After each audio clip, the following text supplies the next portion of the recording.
वेद प्रेमियों, सुधे श्रोताओं, संपत्ति हम सब ऋग्वेद के प्रथम मंडल के 53वें सूक्त के तीसरे मंत्र की व्याख्या में प्रवेश करने जा रहे हैं। यह मंत्र जगती नामक छंद में निबद्ध है। मंत्र दृष्टा ऋषि हैं सभ्य आंगिरस और देवता हैं इंद्र। शीर्षक है दुष्टों के पास न होकर धन सज्जनों के पास रहे। अब संबंधित मंत्र का पाठ हो जाए। ओम शचीव इंद्र पुरुकृद द्युमत्तम तवेदिदमभितश्चेकिते वसु अतः संगृभ्याभिभूत आभर मात्वायतो जरितुः काममुनैः।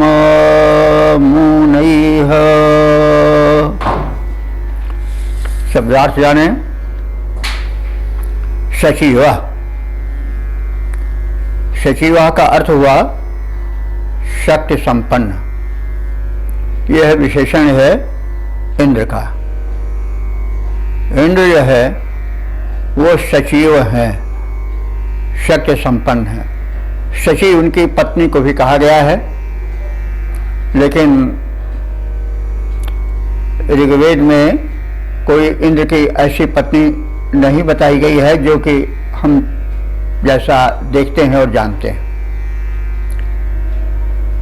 इंद्र तो एक सूक्ष्म शक्ति है जो सर्वश्रेष्ठ है, नियंता है, लेकिन वो कोई अलग से अपनी पत्नी नहीं रखता है। तो शची बाद में पौराणिक गाथाक्रम में इंद्र के पत्नी के रूप में जोड़ दी गई। वेद में कोई ऐसा विधान जहां तक मेरा ज्ञान है नहीं है। सचिव, हे इंद्र तुम सचिव हो, यानी शक्ति संपन्न हो, और पूर्वकृत माने अनंत कार्य करने वाले हो, द्विमत्तम और द्वितीयधारी हो, और बल्कि द्वितीयमत्तम माने श्रेष्ठ द्वितीयों में, अर्थात जितने द्वितीयधारी हैं, तेजधारी हैं, उनमें सबसे उत्तम तुम तेज धारण करते हो। तुम द्विमत्तम हो, दिव्यतम तेज को धारण करने वाले हो। तो हे इंद्र तुम परम शक्ति संपन्न हो, तुम पूर्व माने अनेक कामों को संपूर्ण करने वाले हो सृष्टि के, और तुम परम तेजस्वी हो। अभितः वसु, अभितः माने चारों ओर, वसु माने ऐश्वर्य धन। तुम्हारे चारों ओर ऐश्वर्य घूमता रहता है, परिपूर्ण रहता है। सर्वतोभावेन तुम ऐश्वर्य से युक्त हो, संपन्न हो, परिपूर्ण हो। तव इत माने, तव माने तुम्हारा, इत माने ही, इत अव्यय है। तव इत तुम्हारा ही है। क्या तुम्हारा ही है? ये जो कुछ संपूर्ण धन है, दुनिया की जितनी संपदाएं हैं, जो कुछ है सो तेरा। तो ये जो कुछ सब है दृश्यमान, वो सब तुम्हारा ही तो है। तो हे इंद्रदेव, हम जो कुछ देख रहे हैं वो सब तव इत तुम्हारा ही है, उसके एकमात्र स्वामी तुम ही हो। तो चेकिते माने जानते हैं। इस तथ्य को हम जानते हैं कि संपूर्ण सृष्टि के संपूर्ण वैभवों के स्वामी एकमात्र तुम ही हो।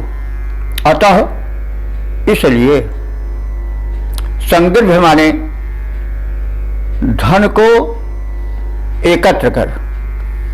कहां से एकत्र कर? जो दुष्टों के पास धन है, असुरों के पास धन है, उस धन को छीनकर एकत्र कर लो। और हे अभिभूते, अभिभूते माने शत्रुओं को अभिभूत करने वाले, परास्त करने वाले, विध्वंस कर देने वाले इंद्र। आभर, आभर माने हम भक्तों को, उपासकों को, जो कि सात्विक हैं, उनके पास भर दो।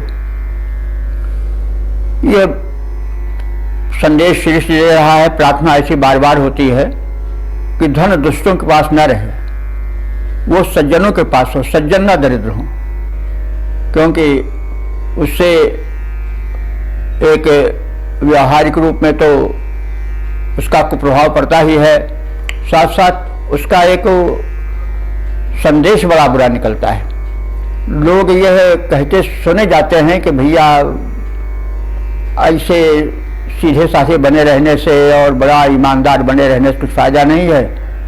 कुछ प्राप्त करना है तो कुछ थोड़ी चालबाजी सीखो, कुछ जो है वो दादागिरी सीखो, कुछ और प्रकार के छल प्रपंच सीखो, 420 सीखो, धन कमाने का ढंग सीखो, तब काम चलेगा। धन ऐसे नहीं मिलता है। तो एक कुत्सित विचार फैल जाता है समाज में। उसका परिणाम यह होता है कि लोग भलाई का रास्ता छोड़ करके बुराई पर ही जुड़ जाते हैं। चोरी चमारी, घूसखोरी, अपहरण, न जाने क्या क्या ढंग समाज में अपनाए जाते थे। तो ऋषि इस सब को जानता था, मानवीय दुर्बलताओं का ज्ञान था कि यह मानवीय दुर्बलताएं हैं, इसलिए वो बार बार मंत्र में सचेत करता रहता है, व्यक्तिगत रूप में, उपदेश रूप में, और कभी कभी देवता के प्रार्थना के साथ जोड़ करके उसको प्रस्तुत करता है। तो इंद्र से प्रार्थना कर रहा है ऋषि कि जो धन दुष्टों के पास है उसको छीन कर, संग्रह माने एकत्र करके,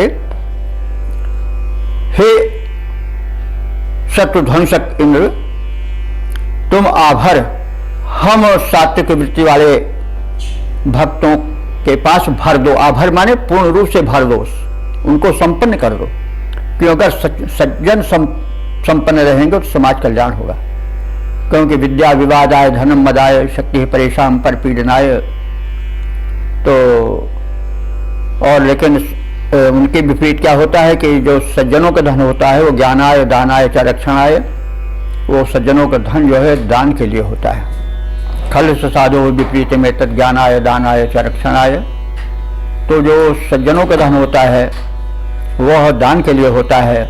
उनकी विद्या जो है वह सद्बुद्धि प्रदान करने के लिए होती है, विवाद के लिए नहीं होती है, ज्ञान के लिए होती है। उनका धन घमंड के लिए नहीं होता है, बल्कि नम्रता लाने वाला होता है। तो इसलिए बार बार इन्हीं वेद के संदेशों को नीति वाक्य में भी कहा गया है। तो इंद्र से प्रार्थना कर रहा है, परम शक्ति संपन्न से प्रार्थना की जा रही है कि हे देव, तुम समर्थ हो, ये सारा जो धन वैभव तुम्हारा ही तो है, तो इतनी हमारी प्रार्थना सुनो कि तमाम धन दुष्टों के पास जमा पड़ा हुआ है, उसको तुम छीन करके वितरित कर दो। किनके पास? जो कि सज्जन हैं, लोकोपकारी हैं, यज्ञ करने वाले हैं, समाज का कल्याण करने वाले हैं, शुभकर्मी हैं, उनका घर तुम भर दो ताकि उसके द्वारा भी लोग कल्याण करते रहें। त्वायत्तः जरितु, त्वायत्तः हमारे तुम्हें चाहने वाले, जरित कहते हैं पार्थी को, उपासक को, अस्तोता को। तो तुम्हें चाहने वाले जो जरितु हैं, अस्तोता हैं, उनकी कामम माने इच्छाओं को माँ ऊनई नष्ट मत करो, यानी कि उनकी इच्छाएं दबाई न जाएं, इच्छाएं उनकी कुचल न दी जाएं। धन के अभाव में वे लोग कल्याण करना चाहते हैं, तो उसके कारण वे अपनी इच्छा से दब न जाएं, लोग कल्याण न कर सकें, ऐसा न होने पावे। तो इसके लिए क्या करो, जैसा ऊपर कहा गया है कि हे भगवान आप सर्वशक्तिमान हो, सारा धन तुम्हारा ही है, जो कुछ है सो तेरा। तो उस धन को जो सज्जनों से अलग दुष्टों के पास संचित हो गया है, उनकी किमियागिरी से या उनकी चालबाजी से, उस धन को तुम ले करके और सज्जनों को संपन्न कर दो, ताकि सज्जनों की जो परोपकारी वृत्ति है वो दलित ना हो जाए, कुचल ना उठे, दमित ना हो जाए। इसलिए मेरी प्रार्थना है कि आप सबके स्वामी हो, समाज में धन उन्हीं के पास रहे जो उस धन का सदुपयोग करते हैं, जो उस धन का लोकोपकार में वितरण करते हैं। तो इससे संदेश यह भी है कि जो शासक प्रवृत्ति के हैं या जो शासक हैं वे यह ध्यान रखें कि धन का संचय चोरों, उचक्कों और बाहुबलियों के पास न रहे, वह लोक हितैषियों के पास रहे, ताकि उसके द्वारा सृजनात्मक कृत्य हो सकें, समाज में, संसार में, राष्ट्र में प्रगति हो, सुख हो, संपन्नता हो। तो इस संदेश को ऋषि देना चाह रहा है और इसका अनुपालन होना चाहिए। हम सब ऋषि संदेशों को सुने, उस पर आचरण करें, चिंतन मनन करें। मंत्र का अर्थ ही होता है कि मननात् त्रायते मंत्र, जो मनन करने से, भावनाओं को बार बार लाने से कल्याण करे अपना भी और समाज का भी, वही मंत्र है। तो इसलिए अर्थ को जानना आवश्यक है और अर्थ का चिंतन मनन हो, उसके पश्चात उसे आचरण में लाया जाए। ऋषि का यह संदेश है। अब हम इसका सपाट अर्थ जान लें, भावार्थ से परिचित हो जाएं। हे शक्तिमान, हे प्रभूतकर्मा, हे अत्यंत तेजस्वी इंद्र, चारों ओर जो धन है वह और किसी का नहीं है, सब तुम्हारा ही है। यह परम सत्य हम जानते हैं। हे शत्रु विध्वंसी इंद्र, दुष्टों में संचित धन जो है उसे तुम उनसे ले लो और उन लोगों को दो जो लोकोपकारी हैं, हम सबको दो जो तुम्हारे उपासक हैं, और अपने चाहने वाले अस्तुति गायकों की अभिलाषाएं अधूरी न रह जाएं, वे कहीं नष्ट न हो जाएं, वे कहीं धनाभाव में दब न जाएं, इसलिए उनमें धन का वितरण करो। सज्जन धनी हो, संपन्न हो, और दुर्जन धनहीन हो, तभी लोक कल्याण है। तो इसका हम पद रूपांतरण देख लें। हे शक्तिमान भगवान, विश्व में व्यापित तेज तुम्हारा है। हे शक्तिमान भगवान, विश्व में व्यापित तेज तुम्हारा है। जो चारों ओर भरा धन है तेरा ही तो वह सारा है। जो चारों ओर भरा धन है तेरा ही तो वह सारा है। यह परम सत्य हम जान रहे। हम सबका दुख दारिद्र हरो। दुष्टों में जो धन संचित है उसको तो हमें प्रदान करो। इच्छा भक्तों की पूरी हो, तुमसे अनुरोध हमारा है। हे शक्तिमान भगवान, विश्व में व्यापित तेज तुम्हारा है। जो चारों ओर भरा धन है तेरा ही तो वह सारा है। अब इसी को हम जान लें इस घनाक्षरी छंद में। शक्तिमान करता धरता भरता इंद्रदेव तुम ही, चारों ओर दिखता जो धन का प्रसार है। जितना जहां भी जैसा धन दिखता है देव, नहीं किसी का नहीं किसी अन्य का है। सारा है वह, सारा ही तुम्हारा है। शत्रुध्वंसी इंद्र यह विनती हमारी सुनो, करना तुम्हें हमारा यह उपकार है। और छीन धन दुष्टों से दुस्सज्जनों में बांटो उसे। छीन धन दुष्टों से दुस्सज्जनों में बांटो उसे। हम सब की विनय यही बार बार है। तो शक्तिमान करता धरता भरता इंद्रदेव तुम्ही, चारों ओर दिखता जो धन का प्रसार है। जितना जहां भी जैसा धन दिखता है देव, नहीं किसी अन्य का तुम्हारा अधिकार है। शत्रुध्वंसी इंद्र यह विनती हमारी सुनो, करना तुम्हें हमारा यह उपकार है। और छीन धन दुष्टों से दुस्सज्जनों में बांटो उसे। हम सब की विनय यही तो बार बार है। ओ वेद प्रेमियों, सुधे श्रोताओं, संप्रति हम सब ऋग्वेद के प्रथम मंडल के 53वें सूक्त के चौथे मंत्र की व्याख्या में प्रवेश करने जा रहे हैं। यह मंत्र जगती नामक छंद में निबद्ध है। मंत्र दृष्टार्षि हैं सव्य आंगिरस और देवता हैं इंद्र। शीर्षक है प्रार्थित इंद्र संपन्न बनाएं और कल्याणप्रद जीवन दें।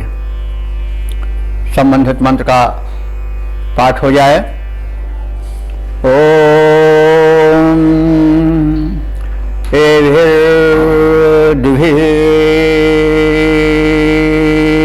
समना ओम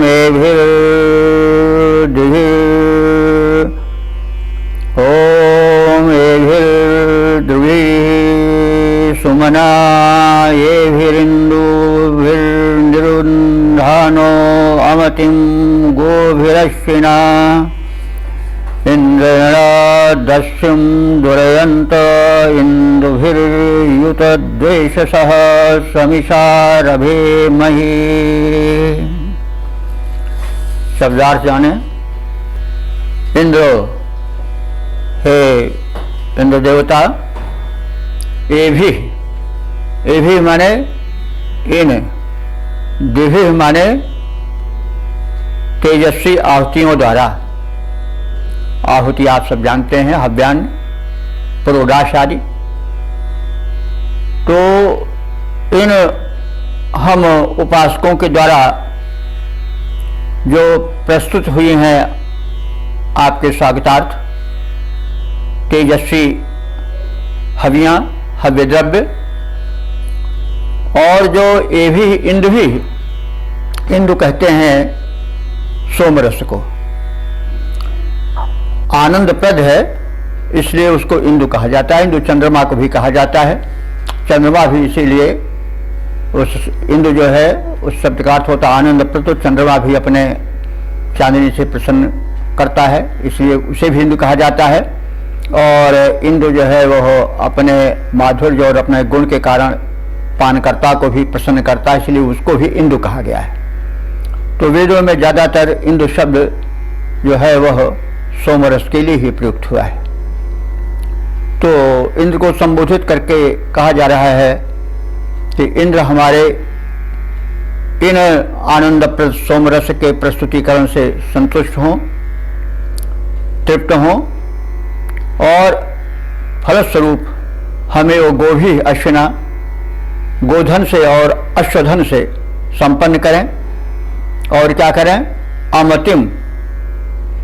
अमतिम कहते हैं दरिद्रता, जो दुर्बुद्धि के कारण आवे। अमतिम, जो दुर्बुद्धि के कारण दरिद्रता है उसको निरुंधाना, उसको रोकते हुए।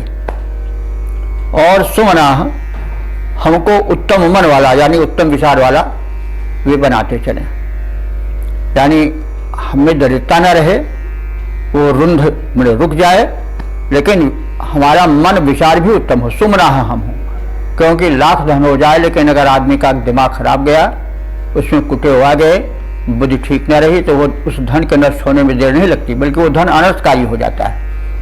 तो इसलिए हमको आज धन दें, सभी प्रकार के धन दें, लेकिन सुमना हमारे सुंदर मन वाला भी, सुंदर विचार वाला भी बनाएं। इंदु भी और इन सोमरस के द्वारा इंद्रेण दस्युम दर्यंता, इंद्र के द्वारा दस्यु माने लुटेरे, डाकू, चोर, बदमाश, दर्यंता माने कुचले जाएं, डरे जाएं, दमित किए जाएं। और ऐसा कार्य करते हुए इंद्र देवता द्वेषशः शत्रुओं से हमको विमुक्त करें, शत्रु बाधा हमारी समाप्त करें। और ईशा माने अन्न द्वारा, इस अन्न को कहते हैं, तृतीया है उसका ईशा, अन्न द्वारा समरभे मही, विधिवत आनंदित करें, या हम लोग विधिवत उनसे आनंदित हों। किससे? ईशा से, अन्न धन पा करके, और द्वेषशः माने शत्रुओं से रहित होकर के। क्योंकि भाई शत्रु रहेंगे तो फिर धन रहेगा तो भी सुख नहीं मिलेगा। सदैव शत्रु जो है कांटे की तरह चुभता रहेगा। शत्रुओं में हमें केवल बाहरी शत्रु ही नहीं, हम भीतरी शत्रुओं से भी हमें परिचित होना चाहिए। काम, क्रोध, लोभ, मद, मोह, ये षड्रिप कहे गए हैं, ये शत्रु कहे गए जो भीतर हमारे रहते हैं। तो बाहर वाले शत्रु से हम निपट सकते हैं, लेकिन भीतरी शत्रु, घर के शत्रु नहीं समाप्त किए जा पाते, बड़े कठिन होते हैं। तो इसलिए हमारे जो बाहरी शत्रु हैं उनके साथ साथ जो हमारे भीतरी शत्रु हैं उनकी बाधाओं से भी मुक्त करो। यदि हमें किसी कारण से भीतर चिंता हो जाती है तो शूल की तरह चुभती रहती है। तो जो हमारे आंतरिक शत्रु हैं वे भी नष्ट हों और जो बाहरी शत्रु हैं वो भी नष्ट हों। ऐसी आप कृपा करो, ऐसी आप भूमिका बनाओ और आप जो हो वो हमारी तरफ से जो होना है वो हो रहा है। शक्ति के हिसाब से हम आपको तेजस्वी गुणकारी आहुति प्रस्तुत कर रहे हैं और आपको परम प्रिय सोमरस यानी सौम्य भक्ति का रस प्रदान कर रहे हैं। और हम जो है आपको प्रार्थित कर रहे हैं, उपासना कर रहे हैं और इस प्रकार हम समर्पित भक्तों को आप इस स्थिति में लाओ कि हमारे जो शत्रु हैं, चाहे भीतर के हों बाहर के हों, नष्ट हो जाएं, हम संपन्न हो जाएं और संपन्न होने के साथ साथ सुमना हों यानी उत्तम विचार वाले हों और इस प्रकार से हम संपन्न और बाधा रहित निश्चिंत जीवन बिताएं और समरभेमहि और विधिवत आनंदित रह सकें। तो इसका हम सपाट अर्थ भी देख लें। इन तेजस्वी हवियों द्वारा, इन आनंदप्रद सोमरसों द्वारा संतृप्त हुए हे इंद्रदेव, आप हमें गोधन दें, अश्वधन दें और धन ऐश्वर्य प्रदान करें। हमारे दारिद्र्य का निवारण करें। सोमरस से संतुष्ट इंद्र के द्वारा उनकी कृपा से शत्रुओं का विनाश हो और हम शत्रु रहित होकर धन धान्य से परिपूर्ण होकर के विधिवत आनंदपूर्ण जीवन बितावें। यह आपसे प्रार्थना है।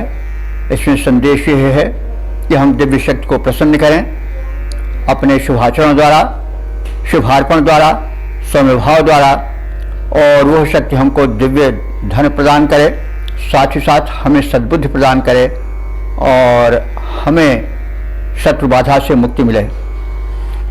तो वह बाधा शत्रु की चाहे आंतरिक हो चाहे बाह्य हो, सबसे मुक्ति हमें मिली रहे। यह प्रार्थना उस परम शक्तिमान से इस मंत्र में की गई है और प्रत्येक उपासक को चाहिए कि वह ऐसी प्रार्थना करे, क्योंकि मनुष्य में दुर्बलताएं हैं। मनुष्य अल्प शक्तिमान है, कुछ भी हो लेकिन फिर भी की शक्ति तो अल्प ही है।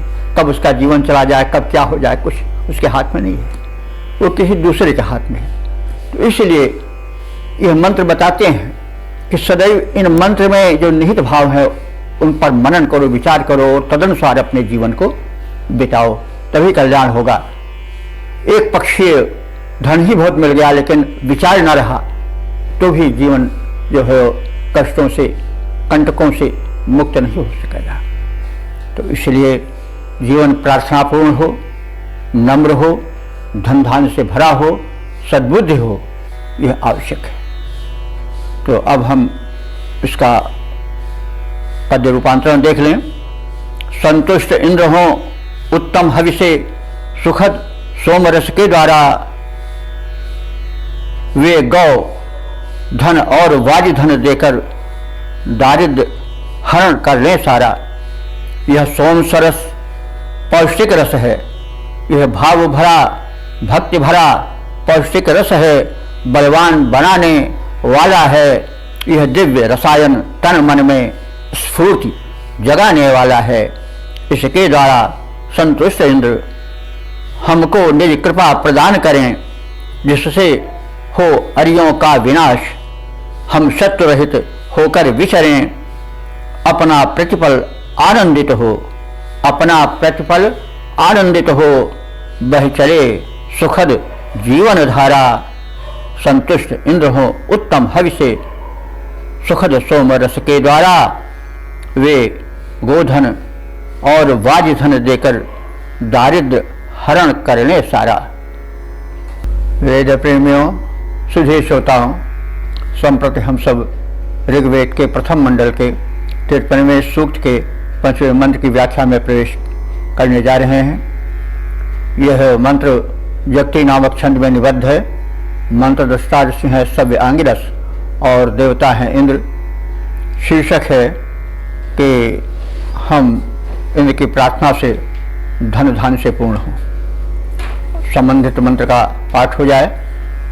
ओम समिंद्र राया समिषा रभेमहि संवाजेभिः पुरुषचंद्रैरभिद्भिः सं देव्या प्रमत्या वीरसुष्मया गो अग्रया सावत्या रभेमहि। शब्दार्थ जाने।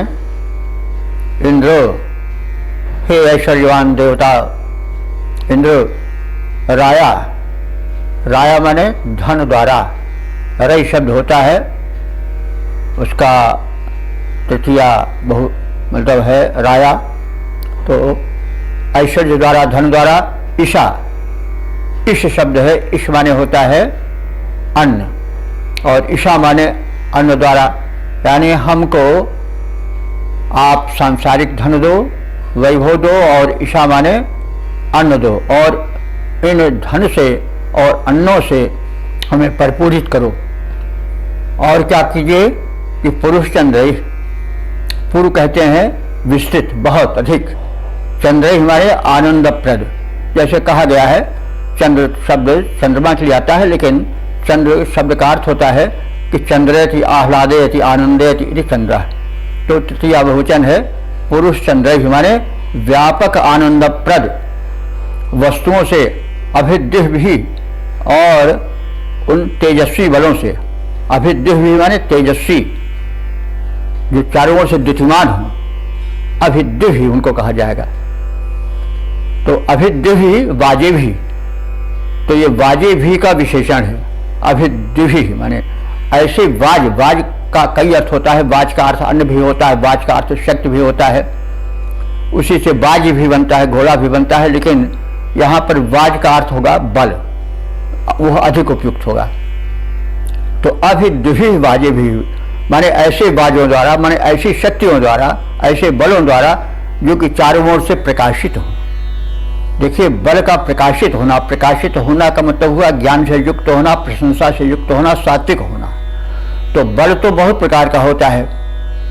बल तो दुष्टों में भी बहुत अधिक होता है, लेकिन वह बल जो है वो कीर्तिमान, प्रकाशमान नहीं होता है। तो इसलिए ऋषि चाह रहा है कि उसे जो बल मिले वो द्युतिमान हो, यानी प्रकाशित हो, यशस्वी हो, चारों ओर ज्ञान का प्रसार करने वाला, यश का प्रसार करने वाला हो। इसीलिए कामना की गई है कि हे इंद्रदेव, आप हमें वाजी भी अभिद्य भी, यानी ऐसे धनों से, ऐसे बलों से युक्त करो जो कि चारों ओर से प्रकाशित हो, ज्ञान प्रदायक हो और साथ साथ यश प्रदायक हो। यह निकल रहा है उससे अर्थ। तो सम सम सम रभेमहि, सम सम माने अच्छी तरह से हम प्राप्त करें इन धनों को जो अभी निवेदित किया गया है, और हम उससे आनंदित हों। धन मिल जाए लेकिन आनंद न मिले तो फिर उस धन से क्या मतलब। तो साथ साथ कोई चीज छोड़ नहीं रहा है ऋषि कि हमें आप धन दो, प्रकाशित धन दो, लेकिन उसके साथ साथ आनंद भी दो।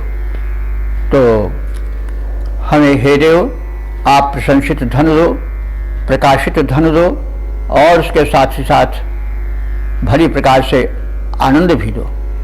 वीर सुषमया, और हम धन को प्राप्त करें, लेकिन साथ साथ अगर धन के उपभोक्ता न हो तो भी काम नहीं चलेगा। आप हमें वीर सुषमाय या वीर सुषमया, सुषमया कहते हैं शोषण करने वाले। शोषण से मतलब यहाँ बुरे अर्थ नहीं है, जो कि शत्रुओं को शोषित करें, शत्रुओं के बल को हरण कर लें, ऐसे वीरों से युक्त करो। वीर का मतलब हुआ वीर पुत्र। तो वीर सुषमया, हे भगवान, आप हमको सुपुत्र दो, वीर दो, जो हर प्रकार से बलवीर हों, दानवीर हों, धर्मवीर हों और रणवीर हों, सब प्रकार से वीर हों। ऐसे सुषमया माने शत्रुओं के बल को शोषित करने वाले पुत्र दो। तो धन हो पुत्र न हो तो भी काम नहीं, तब तो आदमी निसंतानी कहते हैं। हमारे यहाँ तो उसका मुंह भी नहीं देख जाता था पहले, वही संतान होना चाहिए। लेकिन संतान कैसी हो? जो कि वीर हो, धनवीर हो, बलवीर हो और दानवीर हो, आचरणवीर हो।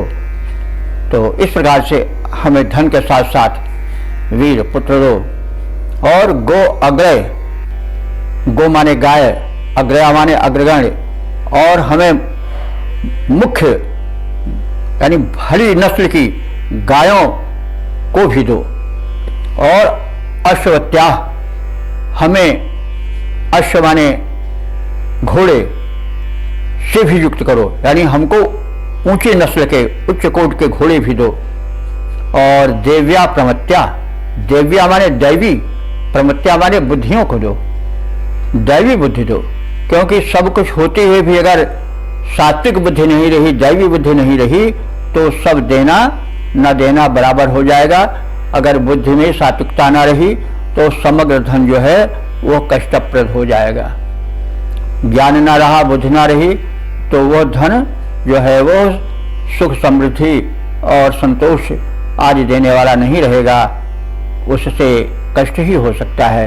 इसलिए समग्र मिलने के बाद सद्बुद्धि का होना बड़ा आवश्यक है।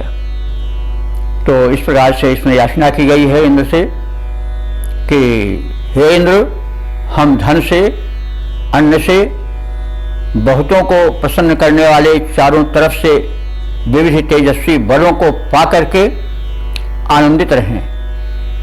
हमें समृद्धि के पश्चात भी उसके उपभोक्ता बलशाली पुत्रों की भी प्राप्ति हो, अच्छी नस्ल की श्रेष्ठ गायें मिलें, उसी प्रकार से उत्तम नस्ल के श्रेष्ठ घोड़े मिलें, और इन सब के साथ ही साथ हमें एक उत्तम बुद्धि मिले, कुशाग्र बुद्धि मिले, सद्बुद्धि और सात्विक बुद्धि मिले, ताकि ये हमारी समृद्धि संरक्षित रहे और शो कार्यों में लग करके समाज को भी कल्याण दे, हमें भी कल्याण दे। तो इस प्रकार से हमने संक्षिप्त रूप में शब्दार्थ और भावार्थ जान लिया। अब इसके पद्य रूपांतरण को भी देख लें। जीवन अभाव का चूर्ण करो, जीवन अभाव का चूर्ण करो, हे इंद्र हमें परिपूर्ण करो। जीवन अभाव का चूर्ण करो, हे इंद्र हमें परिपूर्ण करो। हम हो समृद्ध, हम हो महान, मेरे अभाव को शीघ्र हरो। बहुतों से चाहे गए बलों से पूरित भवन हमारा हो। बलवान पुत्र गायों घोड़ों से भरा हुआ घर सारा हो। हे तेजस्वी, तेजस्वी उत्तम बुद्धि मिले, प्रेरणा नई बनकर उतरो। जीवन अभाव का चूर्ण करो, हे इंद्र हमें परिपूर्ण करो। अब इसी को हम देख लें घनाक्षरी छंद में भी। धन जन अन्न ऐसा मिले जो प्रसन्न करे, धन जन अन्न ऐसा मिले जो प्रसन्न करे। ओज तेज द्वारा भरा भवन हमारा हो। ओज तेज प्राप्त करें हरे कष्ट जाल सारा। बल परिपूर्ण परिवेश दिव्य सारा हो। शत्रु बल शोषक हो वीर रणधीर पुत्र। शत्रु बल शोषक हो वीर रणधीर पुत्र। सुख और संपत्ति का घर में पसारा हो। उच्च कोटि की हो गायें अश्व उच्च कोटि के हों। शुद्ध बुद्धि सात्विक की बहती सुधारा हो। शुद्ध बुद्धि सात्विक की बहती सुधारा हो। ओम। वेद प्रेमियों, सुधी श्रोताओं, संप्रति हम सब ऋग्वेद के प्रथम मंडल के 53वें सूक्त के 6ठे मंत्र की व्याख्या में प्रवेश करने जा रहे हैं। यह मंत्र जगती नामक छंद में निबद्ध है। मंत्र दृष्टा ऋषि हैं सव्यांगिरस और देवता हैं इंद्र। इस मंत्र का विषय है सोमपान से बलवृद्ध इंद्र। इसका एक और भी शीर्षक हो सकता है सत बलवर्धक सात्विक आहार से बढ़ा हुआ आत्मबल। तो अब हम संबंधित भाव से भरे हुए मंत्र का प्रथम पाठ करें। ओम ते त्वा मदा अमदन्तानि विष्णयाय ते सोमासो वृत्रहत्येषु सत्पते यत्कारवे दश वृत्राण्यप्रति वर्हिष्मते निसहस्राणि वर्हयः। शब्दार्थ जाने। सत्पते यह संबोधन है इंद्र का। हे सज्जनों के प्रतिपाल इंद्र, यह तुम्हारे जब कारवे, कारवे कहते हैं स्तुतिकर्ता या ऋत्विज। ऋत्विज पुरोहित को कहते हैं, जो ऋतु के अनुकूल यज्ञ कराते हैं उन्हें ऋत्विज कहते हैं। तो समयानुसार ऋतु के अनुसार यज्ञ करने वाले पुरोधा ऋत्विज जो कारवे कहे गए हैं। कारवे मतलबकारु शब्द आया है स्तुतिकर्ता के लिए, मूल शब्द कारु है, उसका चतुर्थी वचन है कारवे। तो कारवे जो स्तुतिकर्ता हैं उनके लिए, पुरोहितों के लिए, ऋतुजों के लिए। तथा वर्हिष्मते, वर्हिष्मते माने जो यज्ञ करता है। वर्हि वैसे कहते हैं कुश को, लेकिन कुशासन और कुश का प्रयोग यज्ञ में विशेष रूप से होता है, इसलिए यह कुश जो है वो यज्ञ कर्म के संपादक साधन के रूप में माना जाता है और अर्थ में वह यज्ञ का परिपूरक बन जाता है। तो स्तुतिकर्ता और बहिष्मते माने जो कुश प्रधान यज्ञ में भाग लेते हैं और यज्ञ करते हैं, ऐसे यजमान के लिए वृत्रहत्येषु, वृत्रहत्येषु माने वृत्तासुर के हत्येषु माने वध करने वाले युद्धों में। वृत्र को हम जानते हैं एक असुर विशेष जो कि वृक्ष अवरोधक माना जाता है, और वृत्त माने वो तमाम शत्रु भी माने जा सकते हैं जो कि शुभ कर्मों को बरसने नहीं देते, यानी शुभ कर्मों को पल्लवित और समाज में आने नहीं देते हैं, उनकी व्यापकता को रोकते हैं। तो वृत्तहत्येषु, वृत्तासुर से संबंधित हुए युद्धों में 10 सहस्राणि वृत्राणि, 10 सहस्राणि माने 10,000, वृत्राणि माने वो वृत्त का बहुवचन है। तो यहाँ बात और स्पष्ट हो जाती है कि वृत्त एक ही नहीं है, अनेक भी वृत्त हो सकते हैं। तो यहाँ दुर्वासनाओं के भी पर्याय रूप में वृत्त को लिया जा सकता है। मनुष्य जो है वो हजारों प्रकार की दुर्वासनाओं से, कुछ इष्टाओं से और दुर्बुद्धियों से भरा रहता है और वे बार बार सताते रहते हैं। कभी काम, कभी क्रोध, कभी लोभ, कभी मद, कभी मोह, कभी तृष्णा, कभी ईर्ष्या, कभी दाह, कभी मद, कभी मात्सर्य, सताते ही रहते हैं, कांटे की तरह चुभते रहते हैं। ये सब वृत्त हैं, वृत्तासुर हैं और वृत्राणि हैं, ये सब चारों ओर से घेरे रहते हैं शत्रु बन करके। इनसे व्यक्ति परेशान रहता है। तो बाहरी शत्रुओं से भीतरी शत्रु ज़्यादा पिंगलक होते हैं। जो जितने निकट होता है उसका प्रहार उतना तेज होता है। दूर वाले एक प्रहार तो कुछ दूर से लगेगा, लेकिन जब पास से कोई प्रहार करेगा तो बड़ा कष्टकर होता है। तो अब इसका चिंतन मन करके हम देख लें कौन हमारे शत्रु हैं। ज़्यादा शत्रु भीतर ही के होते हैं, निकट के ही होते हैं। तो जो 10 सहस्राणि वृत्राणि हैं, 10,000 घेरा डाले हुए हमारे शत्रु हैं, असुर हैं, उनके प्रति और अप्रति, उनसे अप्रति माने पीछे न हटने वाले। हे इंद्रदेव, तुमने निभरिया उन सब वृत्तासुरों को, दुर्वृत्त युक्त शत्रुओं को तुमने संहार किया था। तो माने तुझको, ते मदाह, तुम्हें आनंदित करने वाले मरुतों ने। मदाह जो है मरुत के लिए उपयुक्त हुआ है क्योंकि वे आनंदित करते हैं इंद्र को। वैसे मद माने तो आनंद होता है। तो जहाँ तहाँ वेद में मद शब्द सीधे सीधे मरुतों से जोड़ दिया गया है क्योंकि वे इंद्र के मुख्य सहायक हैं और इंद्र आनंदित हो जाते हैं उनको पाकर के। और वृत्तासुर प्रसंग में जैसा रूपक में आपको बताया गया है, जब मरुत का बल मिलता है तो इंद्र वृत्तासुर के संहार में, यानी ये बादल जो कि छाए रहते हैं उनको नष्ट करने में बहुत ही तत्पर हो जाते हैं और समर्थ हो जाते हैं। तो जब हम किसी अपने विशेष सहायक को पाते हैं तो प्रसन्न हो ही जाते हैं। वैसे इंद्र भी अपने विशिष्ट बलिष्ठ निकट के सहायक सेनापति के रूप में जब मर्तों को पाते हैं तो अधिक प्रसन्न हो जाते हैं। तो इसी प्रसन्नता को लेकर के मर्तों के लिए मद शब्द प्रयोग कर दिया गया वेद में। जैसे भाई ये होता नहीं कि कोई विशेष आनंद देता है, कोई विशेष वस्तु देता है तो उससे संबंधित नाम से जोड़ दिया जाता है। तो इसलिए मदा कह दिया गया मर्तों को, क्योंकि उनको देखते ही, उनकी सहायता के लिए उपस्थित होते ही इंद्र प्रसन्न हो जाते हैं, इसलिए उनको प्रसन्न करने वाला नाम दे दिया गया मदा। तो यहाँ पर मदा शब्द जो है आनंदित करने वाले मरुदगणों के लिए प्रयुक्त हुआ है।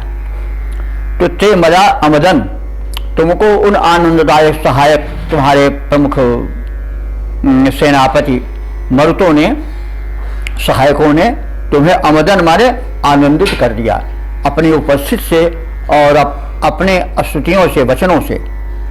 तो तान विषया, तो उन बलों से, तान यहाँ बहुवचन है, विषया बलों से, तो वो वे बल कौन हैं? वे बल हैं आहुति के बल, जिसको कि उपासक लोग देते हैं सोमपान आदि के रूप में और पुरोडाश आदि के रूप में। तो उन बलों से और जो मरुदगण उपस्थित हो गए, वे जो सहायता किए, उनकी उपस्थिति से जो आनंद हुआ, उन बलों से आप बड़े प्रसन्न हुए। और हे सोमासा, हे सोमरस पान करने वाले, ते सोमासा, वे प्रिय तुम्हारे पेय सोमरस जो तुम्हें भक्तों ने प्रस्तुत किया, उन्होंने भी तुम्हें अमदन माने उत्साहित किया, प्रसन्नता भरी कि तुम दुष्टों का संहार करो। और उसी बल से तुमने वृत्तासुर को और जो उसके हजारों सहायक थे उनको भी तुमने मार गिराया और तुमने आनंदित कर दिया समग्र सृष्टि को।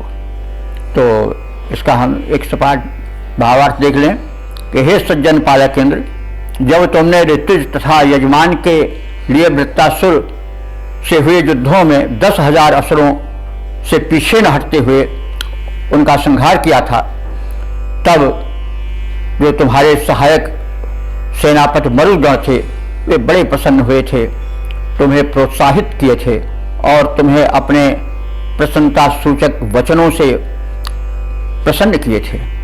और भक्तों ने तुम्हें सोमपान कराया था, शुद्ध आहार दिया था, शुद्ध नैवेद्य प्रस्तुत किया था, जिससे कि बल और उत्साह तुम्हें बढ़ा था।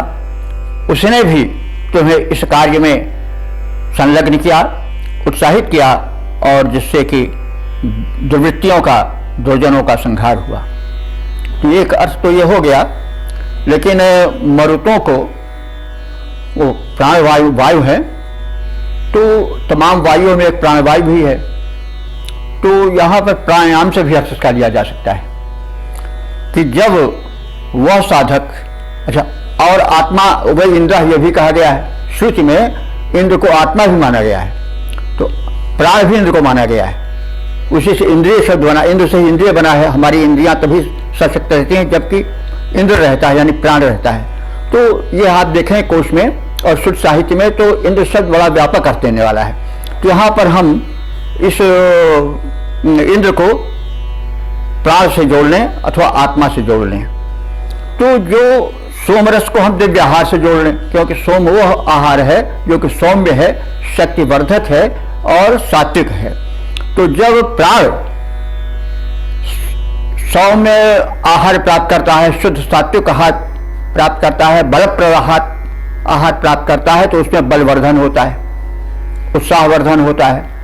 तब प्राणायाम जब किया जाता है, जब मरुतगण जो है तब विशेष प्रसन्न हो जाते हैं। ये बात जान लिया सज्जनों कि यदि प्राणायाम किया गया और आहार शुद्ध नहीं रहा और शरीर में विष भरा रहा, तो हवा जो ऊपर चढ़ेगी वो शरीर का विनाश करेगी, रोग पैदा करेगी। इसीलिए कहा भी गया है, पहले कहा जाता है देखी देखा साधे रोग और छीजे काया बाढ़े रोग। बिना किसी निर्देशन के योग नहीं करना चाहिए। आजकल जो देखिए वो योग करने लगते हैं, लेकिन योग के प्रति सावधानियां क्या बरतनी चाहिए इस पर ध्यान नहीं देते हैं। सबसे पहले कि आहार ठीक हो, आहार ठीक नहीं होगा तो रक्त शुद्ध नहीं होगा, रक्त शुद्ध नहीं होगा तो क्या होगा कि वो जब अशुद्ध रक्त शरीर में फैलेगा तो वो तमाम रोग पैदा करेगा। इससे अतिरिक्त अगर वो अन्न पचा नहीं, साफ नहीं हुआ तो शरीर में जो वायु है वो दूषित होगी, और जब दूषित वायु पर चढ़ेगी तो शरीर जो है वो रुग्ण हो जाएगा। और जो हमारे तंत्र हैं, जो नर्वस सिस्टम है, जो कोशिकाएं हैं, वे उस प्राणायाम से या उस योग साधना से दूषित भी हो जाए, इसीलिए उसका एक रिएक्शन भी होता है। इसीलिए पहले रोका गया था, देखी देखा साधे योग छीजे काया बाढ़े रोग। इसलिए इसमें ऋषि ने संदेश दे दिया है कि यदि आप प्राणायाम के साधक हैं, प्राणवायु की साधना करते हैं, तो पहले सोम की ओर ध्यान दें। सोम का मतलब हुआ आपका आहार जो है वो बलवर्धक हो, सौम्य हो, अन्यथा उसका रिएक्शन हो जाएगा और शरीर रोगी हो जाएगा, लाभ की जगह पर हानि हो जाएगी। इसको विशेष ध्यान करें जो योग करते हैं, प्राणायाम की साधना करते हैं। तो इसको हम प्राणायाम की साधना से जोड़ सकते हैं कि जब हमारे प्राण ने शरीरस्थ जो चेतना शक्ति है, प्राण शक्ति है, जो कि इंद्र के रूप में है, उसने जब सौम्य आहार, सोम रस के रूप में सौम्य आहार ग्रहण किया तो मरुदगण बड़े प्रसन्न हुए। जो शरीर में व्याप्त प्राण वायु है वो संतुष्ट हुई, और तब ऊर्ध्वारोहित होकर के उसने हमारा कल्याण किया। और तब उसने हमारे शत्रुओं को, जो रोग के रूप में व्याप्त थे, जो बहुसंख्यक थे, रोग बहुसंख्यक रोग हैं, उन वृत्तासुरों को जो हमारे शरीर में चारों ओर घेरा डाले हुए हैं, उनको दूर किया, उनका संहार किया। और साथ साथ जो हमारी कुवृत्तियां हैं वो भी हमारी शत्रु हैं। तो जब हमारा रक्त शुद्ध हो जाएगा, जब हमारा प्राण शुद्ध हो जाएगा, जब हम बिल्कुल विमल हो जाएंगे, तो वे जो दुर्वृत्तियां हैं जो हमारी शत्रु हैं भी नष्ट होंगी। तो रोग हमारे शत्रु हैं और कुवृत्तियां भी हमारी शत्रु हैं।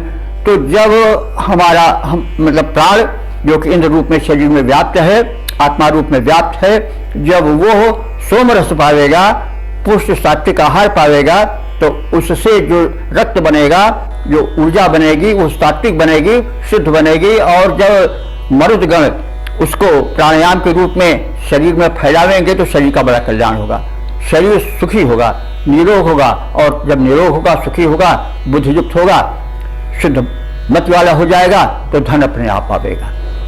तब उद्योग अपने आप होगा, और उद्योग होगा तो धन भी होगा। तो इस प्रकार से हम इसका दोनों ओर से रख ले सकते हैं। एक ओर तो मर्तों की सहायता से इंद्र जो है वो बहुत बलिष्ठ हुए, और दूसरी ओर भक्तों ने उनको जो सोमरस दिया था, दिव्य रस दिया था, पेय दिया था, जो उनको बहुत प्रिय है, और सौम्य भक्ति भाव दिया था, उससे भी इंद्र में उत्साह और बल का संचार हुआ। वे आगे बढ़े और जो उपासकों के शत्रु थे उनका विनाश किए और उनका पथ जो है वो निरापद किए। तो एक अर्थ ये भी हुआ।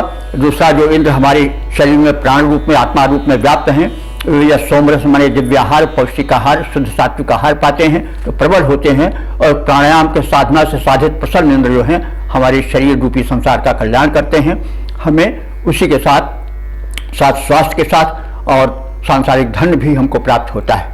इसलिए हम ये इस मंत्र का द्व्यर्थक रूप लेकर के इसका चिंतन मनन करके अपना कल्याण कर सकते हैं। तो हम अब इसके जो है वो छंदोबद्ध रूप को भी देख लें, जो कि घनाक्षरी में है। इस घनाक्षरी वाला जो है वो प्राणायाम परक अर्थ है। मरुत को प्राणायाम से जोड़ा गया है, क्योंकि मरुत प्राणवायु हैं और उनका 49 रूप है। एक रूप प्राणवायु के रूप में जिसको हम ऑक्सीजन कहते हैं, और प्राणायाम का उस ऑक्सीजन से विशेष संबंध होता है। तो इंद्र आत्मा के रूप में भी निवास करता है, अथवा इंद्र प्राण के रूप में निवास करता है। प्राण साधना से जब बल बढ़ जाता है, शुद्ध और सात्विक आहार प्राप्त करता है, साधना में अतिशय निखार तब आता है। काम क्रोध रोग शोक शत्रु पास आते नहीं, काम क्रोध रोग शोक शत्रु पास आते नहीं। यश बढ़ता है, कीर्ति सारा लोक गाता है। प्राणायाम करो, शुद्ध सात्विक आहार करो, प्राणायाम करो, शुद्ध सात्विक आहार करो। यह मंत्र यही ज्ञान हमको बताता है, यह मंत्र यही ज्ञान हमको बताता है।